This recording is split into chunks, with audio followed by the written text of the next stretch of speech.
Good morning mga kasaka. Maaga po pala tayong gumising dito para maganda ng pambaon natin. Kasi balik eskwela na naman po tayo mga kasaka. Katatapos pa lang po ng Pasko at New Year, kaya ito ay nag-aasikaso na po ako ng pambaon namin. Para paano hindi kami magutom na sa paaralan kasi mahaba-habang klase na naman yun mga kasaka. Hapon na tayo makakauwi. Kaya dito ay agad na rin po ako naggayak ng pagsaing para may maibaong kami.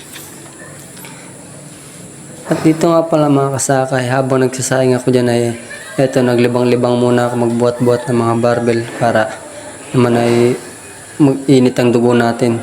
At pagkatapos ko nga pala kasakang maglibang eton, pakain pa ako ng mga alaga akong manok. Tatlo nga pala dyan mga alaga akong manok mga kasaka, at pinakain ko na lang po agad para pagkatapos ko magpapakain ay maliligo na lang po ako. Maganda rin kasi mga kasaka libangan ng manok tuwing umaga at magpapakain ka tapos ilalabas mo yung mga manok mo pagka umaga kasi napakaganda nilang pagmasdan, lalo na pag tumitila o kaya yung pampagising ko talaga yun mga kasaka.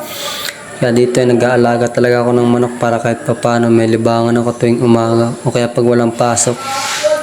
At dito nga pala yung isa kong manok na kabilyada, pinakain ko na rin po agad dito mga kasaka.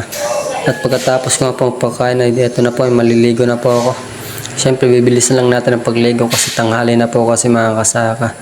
Pagkatapos ko maligo yan, at agad na rin ako nagsapatos para mabilis lang po ang ating paggagayak. At ito nga po pala ay linalagay ko na po yung baong ko at tapos yung libro ko sa bag ko para pag alis na lang po mga kasaka wala na tayong iba pang iisipin.